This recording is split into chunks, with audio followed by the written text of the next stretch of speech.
Künstliche Intelligenz entwickelt sich schneller als jede Budgetplanung. Wo heute geopolitische Spannung herrscht, kann in wenigen Tagen ein Konflikt entstehen. Und was der US-Präsident morgens sagt, ist am Abend manchmal schon hinfällig. Und warum das wichtig ist? Als Führungskraft stehen Sie vor einer quasi unlösbaren Aufgabe. Sie müssen für eine Zukunft planen, die unvorhersehbar ist, heute wohl mehr denn je. Und dabei steht viel auf dem Spiel. Geschäftsmodelle geraten unter Druck, unser gesamtes Wirtschaftssystem gleich mit und unser Schicksal hängt massiv von den USA ab. Oder etwa nicht? Über diese Frage sprechen wir ab Sonntag bei der wichtigsten Handelsblatt-Konferenz des Jahres. Zur Tech 2026 kommen mehr als 1800 führende Köpfe aus Wirtschaft, Politik und Wissenschaft zusammen. Wir diskutieren, welche Technologien in den nächsten Jahren entscheidend werden und wie wir die Zukunft damit selbst gestalten. Mit dabei ist auch mein heutiger Gast. Die Futuristin Sofie Hvitved ist Expertin für Zukunftsszenarien und berät Führungskräfte, die mit Unsicherheiten umgehen müssen. Mit ihr habe ich darüber gesprochen, warum wir uns nicht auf eine, sondern auf viele Zukünfte vorbereiten müssen. Warum es ratsam ist, darüber nachzudenken, wie wir uns selbst disruptieren und welche KI-Szenarien von Hirnchips bis zur sozialen Spaltung wir besser schon mal durchspielen sollten. Und damit herzlich willkommen zu Handelsblatt Disrupt. Ich bin Larissa Holzki und ich freue mich, dass Sie zuhören. Übrigens, auch wenn sich die Technologien ändern, eins bleibt gleich. Das Handelsblatt steht jetzt seit 80 Jahren für unabhängigen Wirtschaftsjournalismus. Wir ordnen Entwicklungen ein, begleiten Umbrüche, machen Fortschritt sichtbar und liefern neue Perspektiven. Zu unserem 80. Geburtstag laden wir Sie ein, das mit uns zu feiern. Und dazu schenken wir Ihnen für 4 Wochen lang kostenlos Zugriff auf alle H+-Inhalte. Sichern Sie sich unser Geburtstagsangebot und Ihren Wissensvorsprung unter handelsblatt.com/80. Und damit kommen wir direkt zu meinem Gespräch mit Sofie Hvitved, Futuristin und Leiterin für Media Futures and Innovation beim Copenhagen Institute for Future Studies. And today we are going English for a special conversation ahead of Tech 2026. Sofie, welcome to Handelsblatt Disrupt. Thank you very much. Sofie, we are recording this right before Tech 2026, Handelsblatt's central conference on the future of business. You'll be setting the tone on Sunday with a keynote titled How to Prepare for an Unknown Future.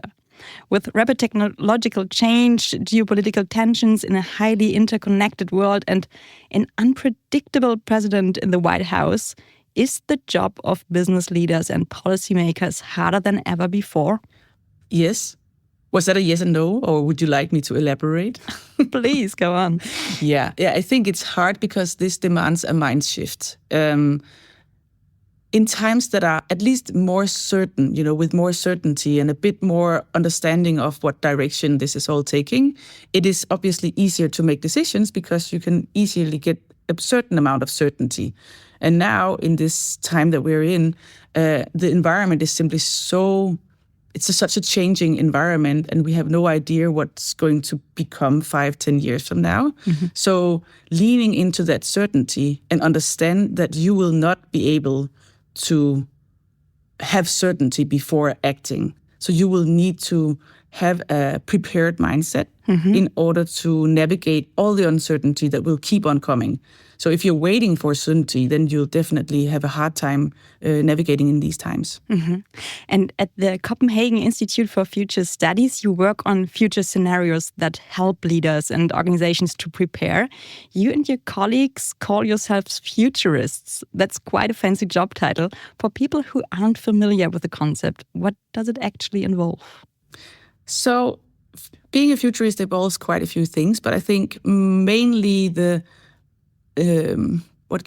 skill of understanding how to work with the mindset shifts, of being able to re-perceive the reality that we think, question our assumptions. So futurists often provoke. Mm-hmm. So, and we provoke with the scenarios that we do to try and make sure that you're not too stuck on what might be called ghost scenarios. These exist around organizations. Maybe you have some ideas of the futures, but they have never been updated. And then you have this false sense of certainty that you then navigate from. Mm-hmm. You build your strategies from, these are some of the truths that we, as futurists, try constantly to explore other paths. What is the plausible? The way that we work at the Institute, at the Copenhagen Institute for Future Studies, we work with strategic applied foresight. And I think that is a big, what can you say? It's a big difference from if you work with more speculative future, where you don't need to apply or inform your strategic choices. Mm-hmm. So we try to see how broad are these plausible futures actually. And that's what we're using scenarios for. And that's why we call ourselves futurists, because we are leaning into these possible futures. Mm-hmm. And also I want to emphasize the S in our name, the Copenhagen Institute for Futures Studies, because that is one of the most fundamental things when you start leaning into futures thinking, is understanding that the future is not, a linear, futures are plural. And we have no idea which ones it's going to be, but we can look into these uncertainties and see what are the plausible outcomes. Mm-hmm. And then we can start creating worlds in which we can start to understand some of the changes that are happening. Very interesting. I want us to understand how you develop those futures scenarios. So one of my favorite guests on this podcast was the German-Swedish economic historian Karl Benedikt Frey, who will also be a tag, by the way. He said on Disrupt, you have to understand the past in order to say anything meaningful about the future. Is that right from your perspective? And what other data and information do you work with? So first of all, I completely agree that we have to understand the past. It would be ignorant not to understand the past that we have.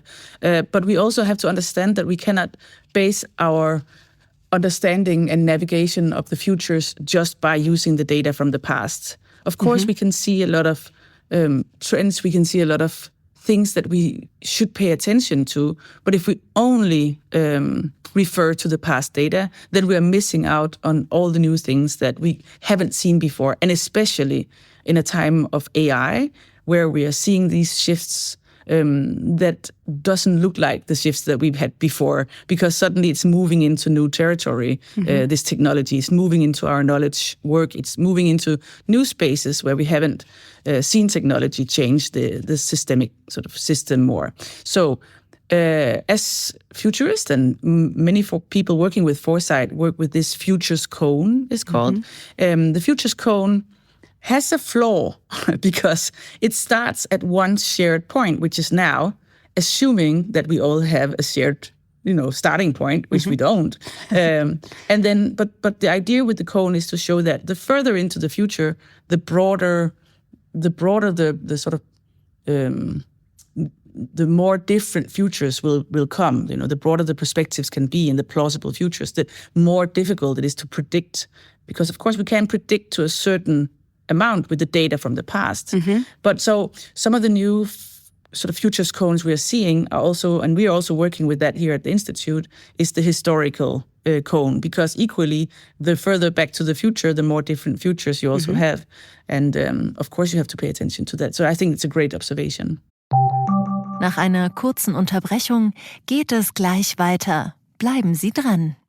Strukturwandel, geopolitische Konflikte, steigende Kreditrisiken und digitale Disruption. Das Marktumfeld für Banken und Fintechs bleibt herausfordernd und bietet gleichzeitig enorme Chancen. Beim Handelsblatt Bankengipfel am 2. und 3. September in Frankfurt kommen führende Akteure aus Politik, Aufsicht, Finanzwelt und Wirtschaft zusammen, um Lösungen für die kommenden Herausforderungen zu entwickeln. Jetzt anmelden unter handelsblatt-bankengipfel.de und sparen Sie 15% mit dem Code Bankengipfel26. So how do you gather your information? Do you talk a lot to people, to scientists, to politicians? What kind of sources do you use? So that depends on the context, right? It depends on what project we're working on the scope. But we have an outside-in philosophy. So instead of looking inside out, of course, we talk with experts within the field to understand the context that they're in. But we also have to move beyond to the external mm-hmm. environment. And one of the things we're also working at the Institute is understanding how the very act of foresight is changing with AI as well. Because, of course, the way we gather signals mm-hmm. and the way we interact with the world around us to try and make sense of it, because that's basically what we, of course, try to do, to take these signals and make sense of it in a futures perspective. That is also changing with these new possibilities of horizon scanning using AI, of simulation, inserting a lot of assumptions and possible futures, and then see how do they play out with, let's say, an agentic workforce. These kind of things is extremely interesting. So our methodology and way of collecting data points and understanding the signals is very, very, it's a huge area of places. But of course, we talk to a lot of people. We do a lot of expert interviews, a lot of research, a lot of desk research. So it's a wide range. And before we go further, I should mention we have a rule here at Handelsblatt Disrupt. We talk about big ideas and complex technical details, but in words that anyone can understand. So I have this little squeaker. And if you use a term that might need a sentence of unpacking and explanation, I'll use it.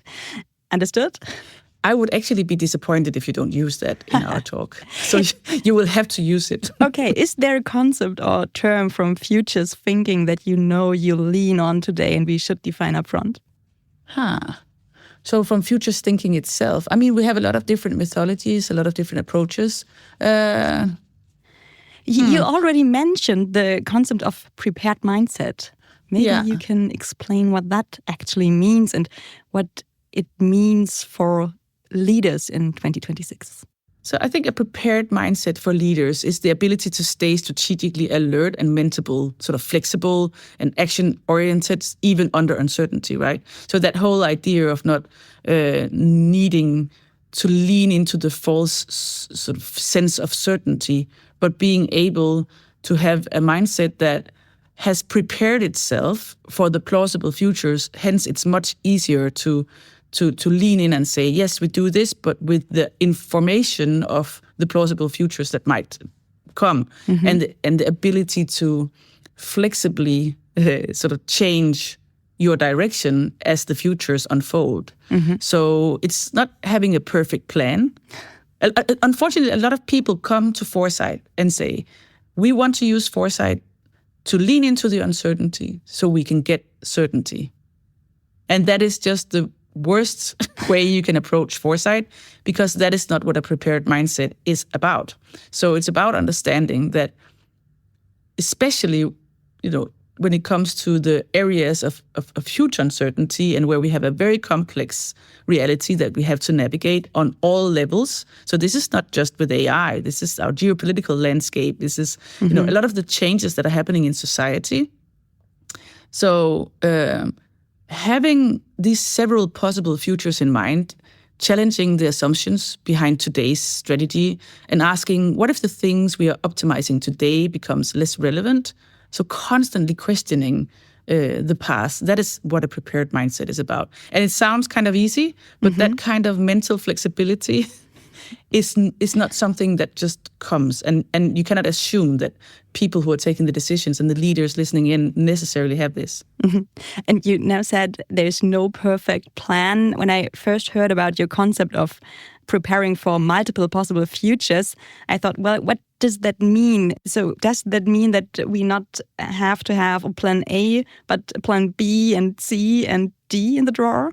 Yeah, basically, yes, one would assume that. As the problem is, of course, you can do big bets, right? But as the futures unfold, that big bet at a certain time, you will have to face it and say, is that actually the right way? Is it the right path? And then have the possibility to change direction. And I think we have seen that in a lot of course, cases where people are simply betting on something wrong and they deny to move out of that path because they have decided, and this is the strategy, and it's a 5-year strategy, and we stay in this lane. So it's about understanding how also to constantly monitor and ensuring that you are not missing out of any of these signals. So, of course, you could be, you shouldn't be paying attention to signals all the time and changing directions all the time, but being very, very aware that there is no one future, and you have to look at when the signals get too strong. Now is the time that you should question assumptions and maybe consider going in a different direction. Mm-hmm. And here at Handelsblatt Disrupt, we focus on the disruptions triggered by new technologies mainly. And the dominant topic is, of course, artificial intelligence. On a daily basis, companies are trying to use the technology as a tool for efficiency, optimizing processes and so forth. But you argue it's even more important to understand AI as part of a larger systemic shift. So what exactly does that mean and how do you actually do it? I think that it's very logical that once you meet a new technology, you start thinking about how can that be applied to our existing strategic fit, right? Mm-hmm. It makes perfect sense. And also a lot of companies are thinking, how can we do things, faster, cheaper, better with this new technology? But the problem is that it's optimizing a logic that might be outdated, right? And it's a very narrow lens to look at it. But it's very, very hard to see the systemic shifts sort of when it's unfolding, right? Mm-hmm. So as we're seeing right now, and as I started talking about, the whole idea that AI may change how knowledge flows, who has access to expertise, how decisions are prepared, and how work is coordinated. So it's much more about the system surrounding and the strategic fit within that new sort of competitive ecosystem that we have to start thinking about. Where does value come from? Mm-hmm. Are you assuming that the value that once was from a certain task or a certain service or a certain product, that will still carry value in this new AI-mediated ecosystem? Because it might not. And I think that is the problem, that if you're only looking at it on a very basic tools and task level, of augmenting ourselves in our existing roles and keeping ourselves into that, then you're missing out on the deeper shifts. Mm-hmm. And this is something that we are seeing on all levels right now. And let us make that concrete with an example. So we at Handelsblatt are firmly convinced that AI will change every industry, every company, every job. In our own leadership team, we think a lot about what that means for us specifically. Mm-hmm. So how will readers find us in the future if platforms like Google lose relevance? What happens to us if our most important platform, which is the Handelsblatt app, disappears because people no longer use apps, but instead rely entirely on personal AI assistants? So the media business is your sweet spot, luckily. What does the systemic shift actually looks like for us? I have been spending the last 4 days discussing this with industry leaders in the media industry. So I just came out of another conference and another working summit, exactly looking at what does the business model look in this new AI-mediated information ecosystem where we're moving from buckets to pipes. And this is a huge shift. Because one thing is that your app might, the whole sort of disintermediation, that kind of your own app and your relationship to the audiences is being disrupted due to the fact that people are moving from the attention economy where you had your visibility and could go and approach your users and you have the direct relationship to being mediated by agents. Like right now, thank you.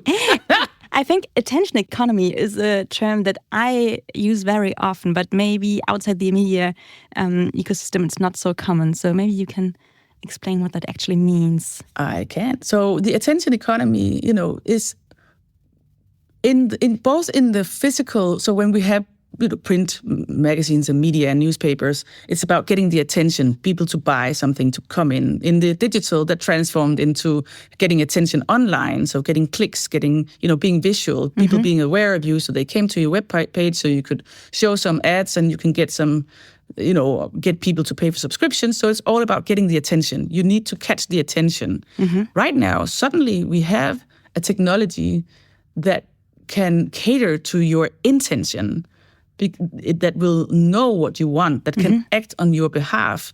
And the better we are seeing. What we're seeing right now is that this whole infrastructure of me building my own personal second brain, that might be a little beep, but I can say it myself.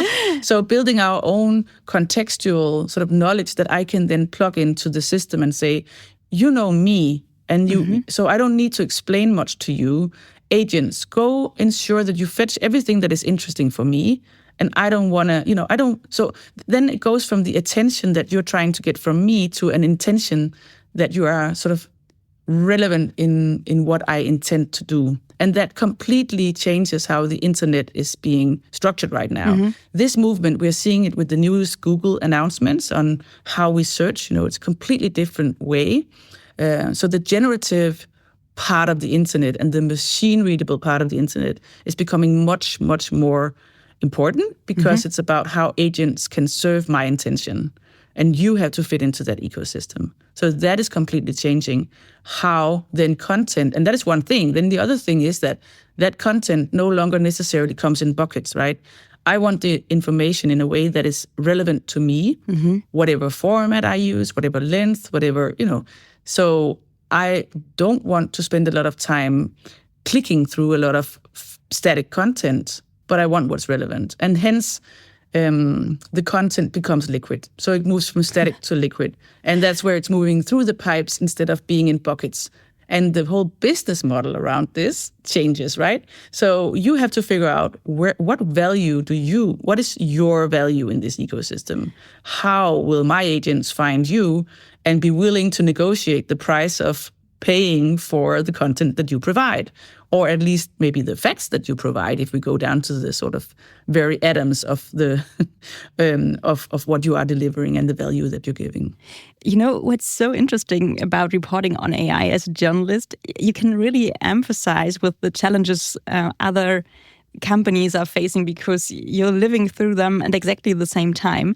I personally believe that people in white-collar jobs, managers and knowledge workers like you and me, are going to go through an enormous identity crisis in the coming years because the things we've been recognized for, the things that perhaps made us successful, are in many cases now much easier with AI, and people who previously couldn't do them as well are suddenly achieving the same or similar results. So how should people mentally prepare themselves and not only their companies for that very personal challenge and change? Yeah, that is the $1 million question, right? And that whole understanding of the competitive advantage. So it's not producing more content. You will not get more value just by producing more content or more expertise or more, it's about figuring out how you can, what value do you bring in the new ecosystem? What cannot be put into bits and pieces that create some kind of value? And for instance, for podcasts hosts, I would say that is a lot of personality, relationship, that people kind of, this whole move towards the creator economy that we have been seeing for a long time, and the move towards you as a person being the most important thing, because it's not necessarily the facts that you bring or the content that you have in there, it's more the relationship that you have with the consumers. But when you are a knowledge worker in other kinds of organizations, also acknowledging that scarcity that has been around your expertise is gone, because I can plug in a skill set, an AI skill set that can be your expertise, right?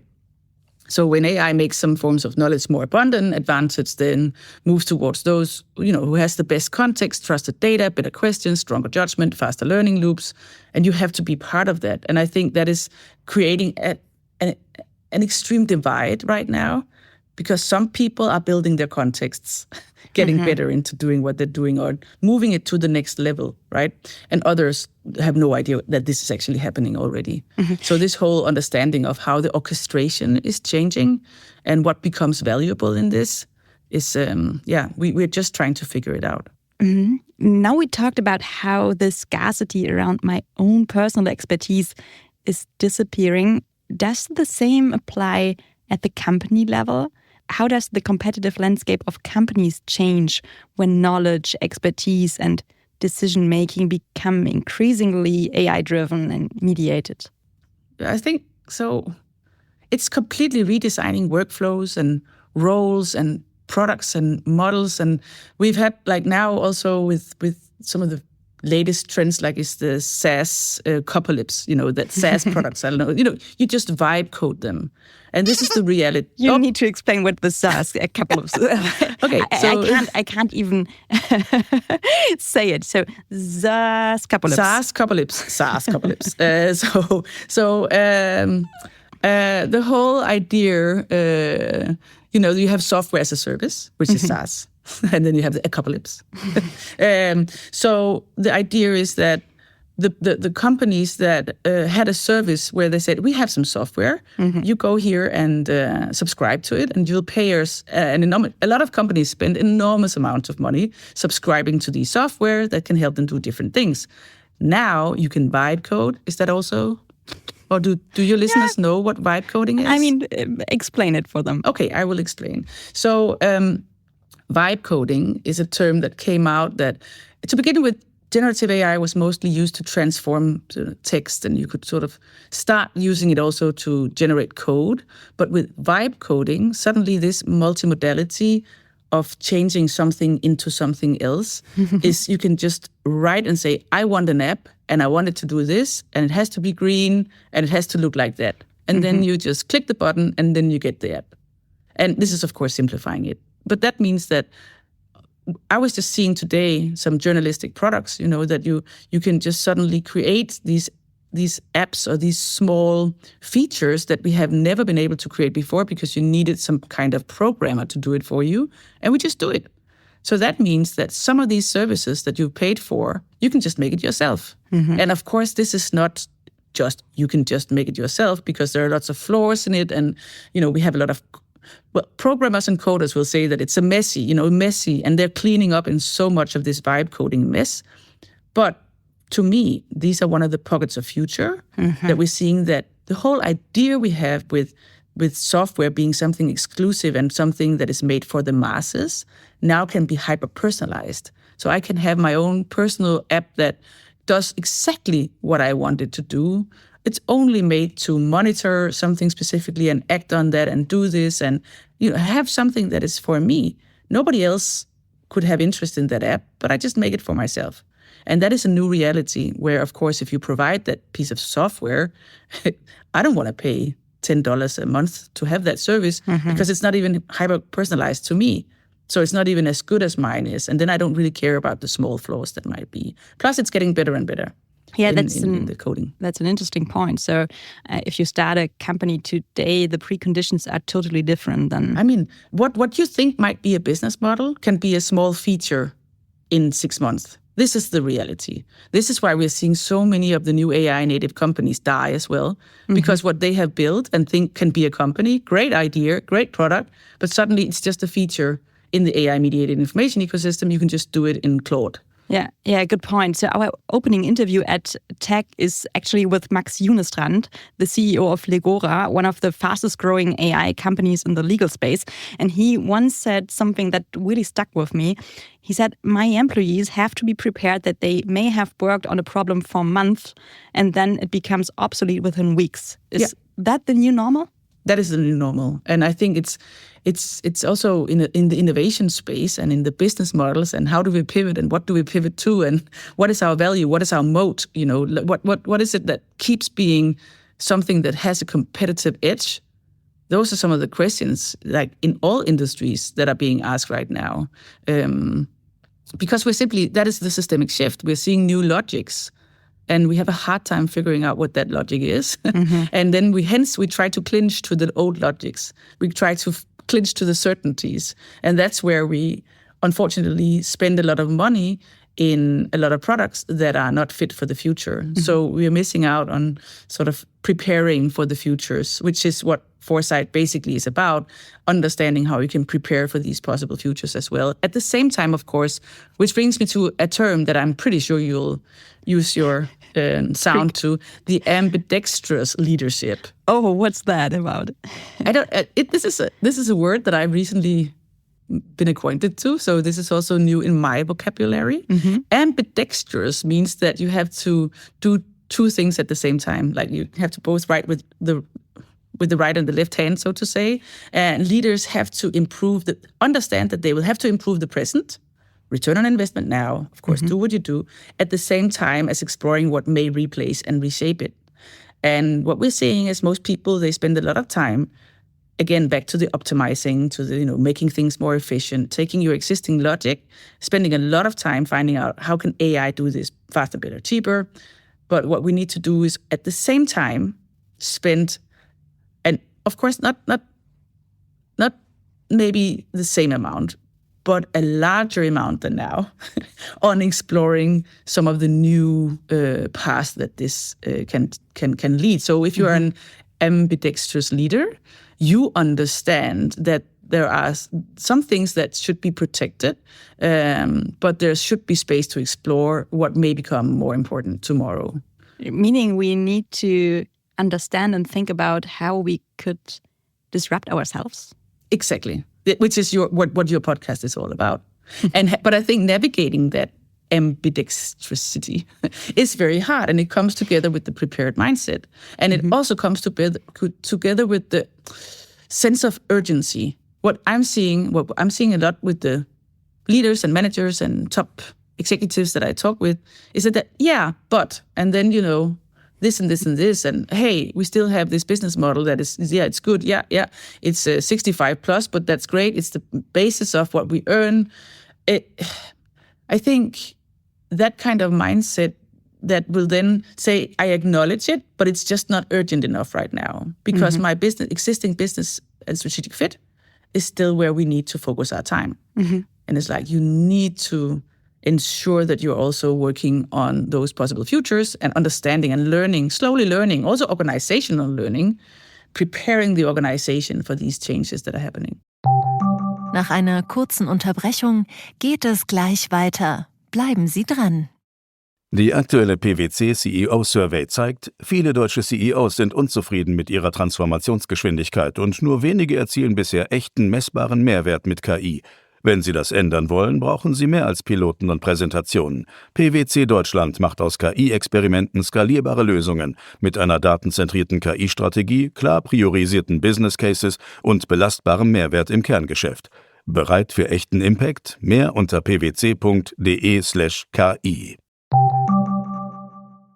And at the Institute, you work with the concept of the three horizons. If I understand it correctly, it addresses exactly these kinds of challenges. We need to be prepared for the fact that emerging technologies will challenge our current convictions, positioning, and products. So tell us about the concept and explain how it helps us deal with having to let go of things we've worked on for a long time. I think the three horizon framework is something that we have been used. This is not created by us. It's from Bill Sharp. So it's been used in foresight for a long time, but especially when preparing, sort of innovating and taking strategic decisions, it's a great sort of very simple framework to work with, where in the first horizon, you have data. You have all this security, at least in a lot of things and hopefully you also have a strategic fit with what you're doing. And that is good, and you can work a lot on innovation in that. Then you go to the second horizon. This is where the transformation is happening. This is where we're testing new things. This is going to be a temporary strategic fit for the products you make. But you will have to understand that these are not the products that are necessarily, this is not how the future will look like. Because that is the horizon, the third horizon, where there has been the transformation and we have a completely new ecosystem. So understanding when you start working with innovation and you start working with your strategy, like what horizons are we talking about? And it's not like I can say like the third horizon is 10 years, because that depends on the scope and what you're working with. But it is a super good way to also try and look at your own innovation, your own products and services, and think, where is the strategic fit for this? And when we do something new, is this a strategic fit for the current horizon? And or is it even a strategic fit for a horizon that no longer exists? Because people's behaviors are already moving on, and we're seeing the behaviors and the expectations of the users, who we have to remember are in the center of all this. This is not about technology. This is about what human behavior is starting to sort of how it's changing from the new possibilities that are there. So understanding that in the 8 sort of Horizon 3 framework can be very beneficial. Mm-hmm. It is so interesting talking to you and to learn that there are not only many possible futures, but also many possible ways to address them and concepts to work with them. I was surprised to learn that companies like Mastercard and Deutsche Telekom have their own experts in strategic foresight. For which companies does it make sense to create such roles or even open dedicated departments for future studies or futures studies. And what can companies do that can't afford that? Yeah, there are many different ways of integrating foresight, and of course we work with a lot of these. We also have a whole network of people who are working with foresight within these large organizations, and we're seeing more and more interest in this because the need to have that capability and the prepared mindset and understanding the signals and is something that is more and more needed. The more sort of uncertainty and complexity we have. So, of course, being a smaller company that cannot afford to hire a futurist or have a strategic entity that can have foresight in its role, a lot of these things are not, rocket science in the sense. These are quite simple tools that you can start integrating, even on a personal level, to think about how to be more prepared to have the mindset of futures thinking and to integrate it if you want to create new things and have it as a shared language. Because I think that is the thing that these companies are gaining. They're gaining a much more nuanced language of understanding futures.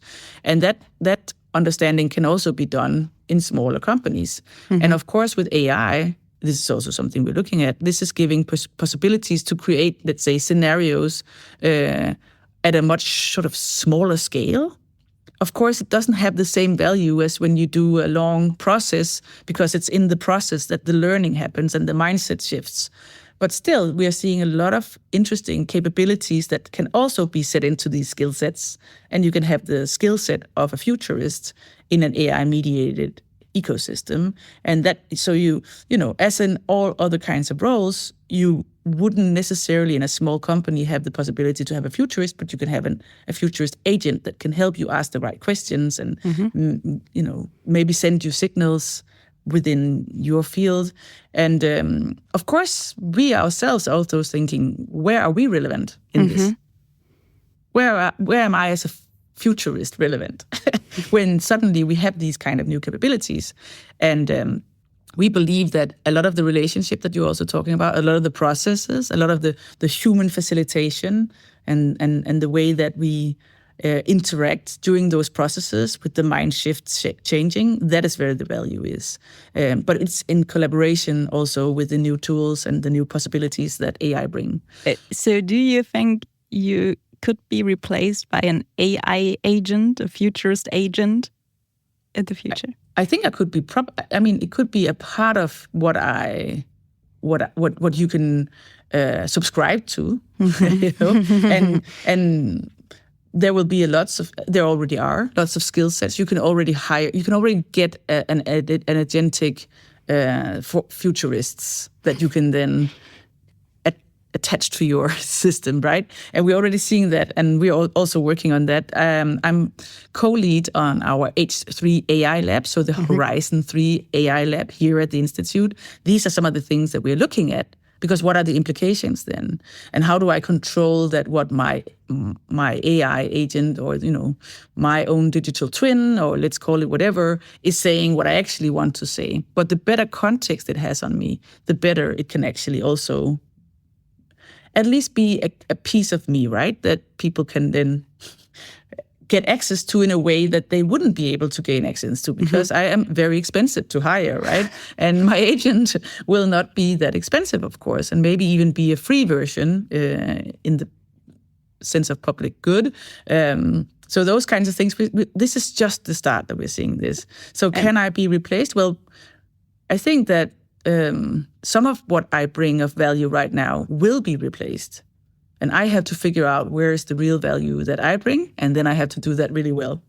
And again, to figure out how you could disrupt yourself. Before we come to the end of our episode, I want to hear your assessment of some concrete future scenarios. Thank you very much. We constantly talk about human-machine collaboration shaping our future. What do we do ourselves? What do we leave to the machine? Where are we at our best when we work together? But tech gurus like Elon Musk think further ahead and are betting on convergence. Like, they are working on chips we can implement in our brains and AI that can read our minds. I understand you're not the right person to tell us whether that will really happen, but what if it did? I mean, so neurotechnology and brain-to-machine interfaces is definitely something that we are going to see. And I think that is also one of the understanding of a prepared mindset. Amara's law is that we tend to overestimate these changes on the short term, but underestimate it on the long term. And now I'm going to say a word that you probably have been working with a couple of years ago, but nobody wants to hear, right? So the metaverse, which Mark Zuckerberg took and created his own vision of what the metaverse was. But the way that we were working with the metaverse at that time was more that kind of convergence of our physical and virtual lives. This is what's happening right now with our contextual knowledge, the tacit knowledge of me that we are increasingly recording in our everyday life. We have more and more recordings on meetings and how we behave, and a lot of the tacit knowledge starts to become part of this ecosystem. The reason I say this is that this moves closer and closer to our brains and bodies. So these wearables, very likely, this is not something that is destined and will be, but the signals are very strong that even with the ethical implications and all these kind of things, that the benefits that we will get in being relevant and understand, being part of the AI-mediated information ecosystem and a part of the agentic workflow and a part of this whole sort of new digital layer of AI will demand more contextual knowledge in order to get the best, what can you say, the best relationship in there and the best outputs and work best. And I think that in that sense, I'm a bit vague, as you can hear, because it's like we don't know how this will look. We have these ideas, and as futurists, we try to visualize how could they look in this version, or that version, or that version, or that version. But as you see, what is being worked on right now in Silicon Valley is this third core product. And the third core product, which is moving away from the smartphone, you still would have the smartphone, you still would have a computer, like but what will be the next product that we will all have? Will it be augmented glasses? Will it be a little wearable, a little pandang? Will it be an AI pen that records everything? And what kind of device? And we're going to see plenty of those devices coming in. And the next version of that will then most likely be something that is a bit more closer to our brains. And as things stand, at least solutions like brain chips would not be available to everyone, but to the rich and powerful. Do all AI scenarios lead to a world where the gap between rich and poor grows even wider, or can we still prevent that? We're trying to work on that, to get a societal, a positive societal end states with a radical change. It can be hard to reimagine that. We tend to go into these dystopian sort of surveillance, very, very divided, very heavily polarization, as you say, because also just not even on the neurotechnology side of it, but also the second brains of how we build our own context. This will create an extreme divide in how well we navigate this new. And a lot of people will not have access to that. So they will get the freemium versions or maybe not even be in that loop, right? Which will create a bigger divide. But on the positive side, if we have organizations that start taking this seriously and start building into this, and I know quite a few that luckily are, this can also be a huge democratization. It can make knowledge available, or knowledge would maybe be a big word, but information at least available on a much, much larger scale than it has ever been.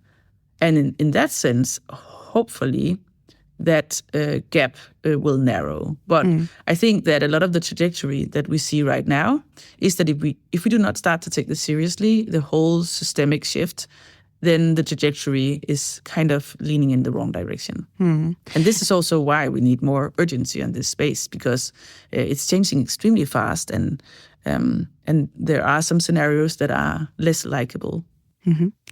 And the question of AI-driven division doesn't only arise at the level of rich and poor, but also between West and East, between the US, China, and Europe.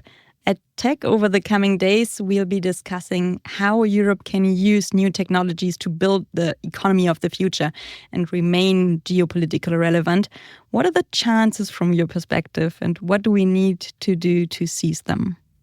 Yeah, Europe needs to avoid defining, technology and futures just by catching up. It seems like they're playing this game of catching up, and instead of being the ones redefining it. And I think that's, again, like that, the act of actually peeling away our assumptions and going down to the very values that we have and then rebuilding something new. This is not something that Europe has been extremely good at when it comes to technology. It's more like adapting what has been invented other places and then scaling it in a kind of let's do it a bit better in the sense of better for society. But it's still the same logic. So again, going back to could we change this logic and rebuild something new? Ask what kind of technological future we want to shape in the values and what institutions do we still need? What infrastructures are needed? And start to build that and own. I mean, sovereignty, of course, is a huge thing, but building the infrastructure for these pipes to run through and understanding how this is, it's a huge work. And I know, again, a lot of people are working on it. But we need a mindset shift, I would say, in order to actually achieve that, because it's, in the way that a lot of the interactions that we have on that level, which we have quite a few, people really want to lean into it, but it is an ability and a capability that needs to be trained. So that futures muscle and that prepared mindset, we need to start working on that more. Sofie, this has been a fascinating conversation, and I've learned a lot about how we can deal with uncertainty and prepare well for multiple possible futures. I'm really looking forward to continuing this in Heilbronn from Sunday. Thank you so much for being with us today. See you soon. Bye. Und das war's auch schon für heute mit Handelsblatt Disrupt. Redaktion Larissa Holzki, Produktion Migo Fecke. Wenn es Ihnen gefallen hat, dann abonnieren Sie diesen Podcast und empfehlen Sie uns weiter.